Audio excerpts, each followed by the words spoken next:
Eu sou Douglas Heraldo, do blog Listas Literárias, e hoje compartilho com vocês um livro que me levou até a Índia.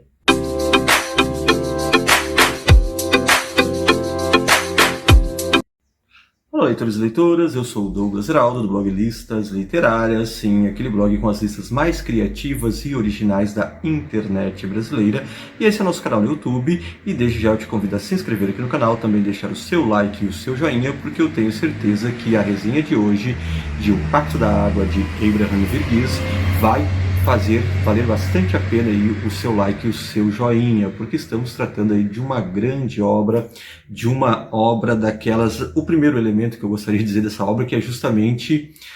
dentro daquele velho clichê que tem da literatura e das obras literárias, né? Eu particularmente não gosto, não sou muito adepto daquela história de quem lê viaja, né? Que ele foi entrando no senso comum, o pessoal usa direto por aí, mas a gente sabe sim que algumas obras têm este potencial, esta capacidade de levar o leitor por uma bela e muitas vezes longa viagem, que é o caso de O Pacto da Água, né? E isso está diretamente relacionado aí ao potencial e à capacidade que o livro tem de imersão dos seus leitores na narrativa, penso eu, porque é o caso desta obra, assim como é o caso de muitas outras obras que podem fazer jus a este título, dessa capacidade de realmente nos fazer viajar. E este livro aqui, O Pacto da Água, nos levou diretamente à Índia, uma Índia não contemporânea, mas uma Índia no decorrer dos tempos, desde o começo do século 20 até ali por volta dos anos 70, de uma sociedade ainda em construção, que pega um período especialmente ali colonial, ainda sobre domínio da colônia inglesa, até o seu momento de libertação. E isso já faz também deste livro, para além da saga familiar que ele representa, para além dessa história de uma família ao sul da Índia, né? Estamos falando de Kerala, e aí um dos elementos também interessantes aqui da narrativa, que embora um romance indiano, um romance hindu, o Abraham, inclusive, ele é um médico indiano, mas que já não mora mais na Índia, e aqui a gente tem uma Índia que talvez não seja aquela que nos chega diretamente ou pelos canais do YouTube, ou por aquilo que a gente já ouviu falar, né, já que a narrativa toda se concentra e se baseia mais ao sul da Índia, especificamente pela província de Kerala, e ali a gente vai ter uma realidade bem interessante e um tanto quanto diferente, que é a questão das famílias cristãs na Índia, né? A protagonista, a mulher que acaba concentrando toda esta saga narrativa da sua família, que vai ser conhecida como Grande Amashi, ela vai ser uma mulher cristã e bastante devota. O livro, inclusive, ele tem esta nuance, esses toques de evangelho, né? Ele é um livro que ele tenta se equilibrar entre uma ciência médica, e o Abraham, inclusive, ele é médico, e aqui tem um detalhe, é um livro muito interessante, porque a gente vai ter médicos relevantes na narrativa, médicos importantes, e que vai culminar com a neta de Grande Amashi fazendo medicina, tentando solucionar também, assim, nesse embate, nesse fluxo da narrativa que fica entre o místico, entre o mítico e a ciência, entre o mítico e o real, né? A mais jovem da família, ela vai acabar trazendo esse embate na sua busca por solução de uma grande maldição que acaba envolvendo a família de Grande Amashi, que é a questão de seus pertencentes, né, morrerem em alguma situação com a água, morrerem afogados das maneiras mais curiosas ou peculiares, assim dizendo, possíveis, né? E é em torno desta condição, né? Não se usa a palavra maldição durante a narrativa, mas esta condição da família, que toda a narrativa vai ocorrendo. E aí aqui tem um detalhe muito interessante, né? PQP, é o que a gente pode dizer. Se você é daqueles leitores um tanto quanto sensíveis e que se preocupa quanto à morte de personagens na leitura dos romances e das narrativas que você lê, a minha dica é prepare aí um remedinho para o coração, porque a obra nos pega de sobressalto muitas vezes, e mesmo sabendo que é uma saga familiar que atravessa por gerações, o que indica provavelmente que teremos mortes e perdas no meio do caminho, algumas delas são extremamente impactantes, né? Algumas delas são extremamente violentas, no sentido de que tomam os leitores de assalto, e você só pode mesmo dizer um palavrão, PQP, porque acaba não tendo outra expressão melhor, não tendo outra exclamação melhor de que a sonoridade de um palavrão. E isso aqui, obviamente, estamos falando de um elogio à narrativa nesse sentido. Então a gente tem esta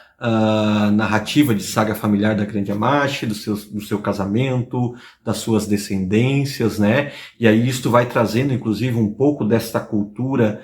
da Índia, dos casamentos arranjados e preparados e organizados. Tem a figura, inclusive, do casamenteiro, né? Mesmo dentro de uma Índia cristã.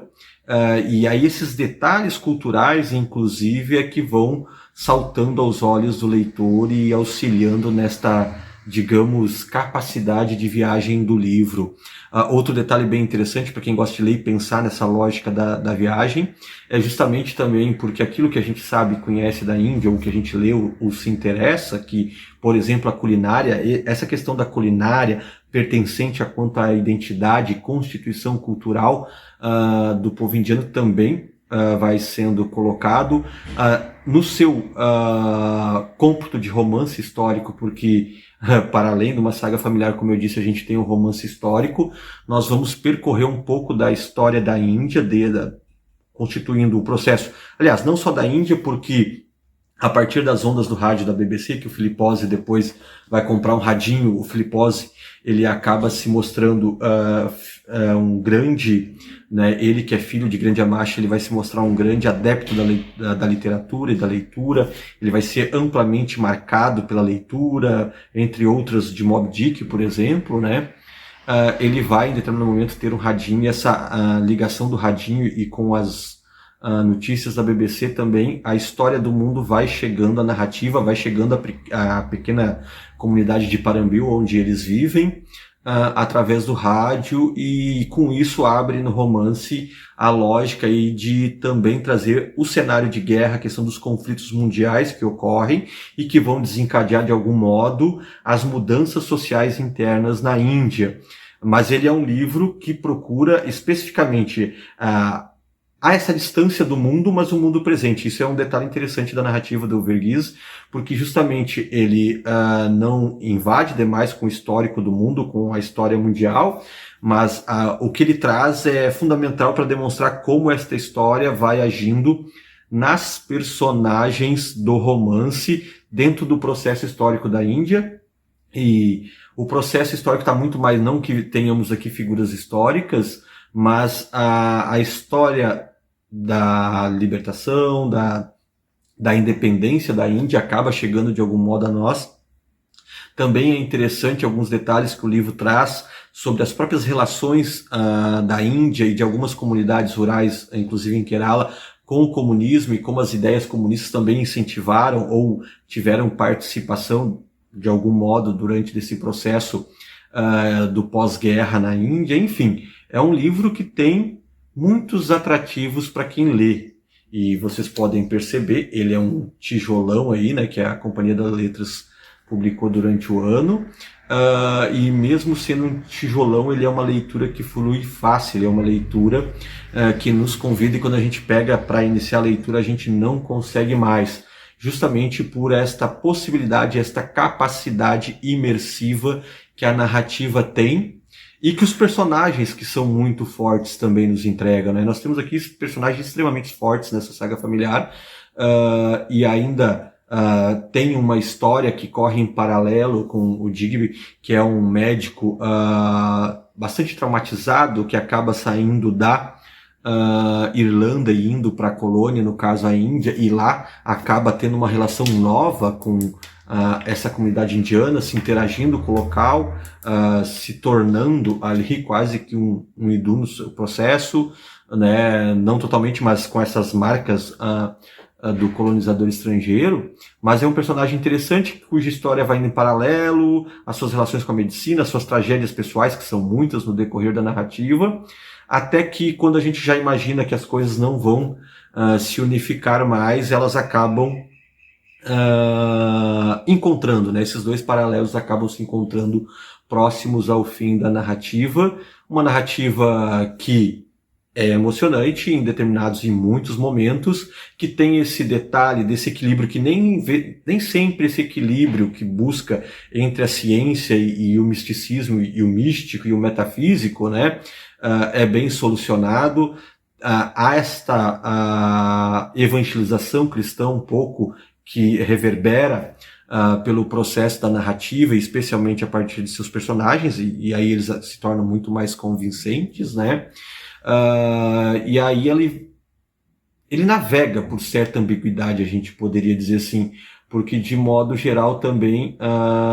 ao fim, há essa solução, a própria questão da condição é explicada pelo processo da ciência e pela medicina, mas não fica muito bem claro até onde Abraham Verghese pretende chegar, se mais ao metafísico, se mais ao científico. Ele samba nesse terreno gelatinoso que são essas questões, né, e que são questões essenciais aí da natureza humana. Para a gente pensar, eu quando estava lendo o livro aqui pensei muito e lembrei, a gente no Brasil tem várias obras que acabam trazendo sagas pessoais ou familiares, né, como O Tempo e o Vento. Me lembrei muito da questão do Tempo e o Vento, que também é uma saga familiar aqui do Rio Grande do Sul e que vai trazendo a história de determinada família, e essa história vai convergindo com a história do estado e do país. A gente encontra um pouquinho disso aqui em O Pacto da Água, e dessa possibilidade de também a narrativa sendo conduzida paralelamente a esse conjunto, a esses aspectos históricos que vão impulsionando as suas personagens, inclusive na questão e nas mudanças culturais, né? A cultura acaba sendo movimentada, alterada, criada a partir desse processo histórico. Enfim, ele é uma ótima narrativa que realmente nos permite a ter um pedacinho da Índia, a ter um pedacinho ali do sul da Índia, especialmente dessa província de Kerala. Aliás, quando eu li o livro também, e aí tem um canal de viagens que eu gosto de olhar bastante aqui no YouTube, que é o Voo Sem Volta, e eles passam por essa região aqui, e a leitura do livro com esse material foi bem interessante e bem legal também. Enfim, um livro que nos levou, se não literalmente para a Índia, metaforicamente nós estivemos nesse país tão rico de cultura e confluências e contradições, até porque alguns aspectos do que nós encontramos aqui reverberam bastante do que nós vivenciamos em próprio solo brasileiro. Então vale bastante também essa análise comparativa e pensar o que nos conecta com este povo e com as suas questões, com as suas discussões, com as suas ambiguidades, complexidades, e todas elas saltam bastante aqui as páginas com esse detalhe. Se prepare, você terá vários sobressaltos ao longo da narrativa. Enfim, espero que vocês tenham gostado um pouco aí da nossa fala e da nossa resenha deste ótimo livro aqui do Abraham Verghese, que é O Pacto da Água, uma obra que traz um pouco da cultura indiana para nós aqui no Brasil, e também uma cultura indiana já de algum tempinho, como eu falei, né, um processo que decorre aí do início do século até os anos 70, que é o que percorre a narrativa, uma obra que traz um pouco dessa questão cultural do povo indiano, aqui bastante específica também a partir dessa relação com o cristianismo, mas enfim, temos aqui uma ótima obra para você com certeza fazer a sua viagem para a Índia. Valeu, se inscreva no canal, deixe seu like, seu joinha, até a próxima!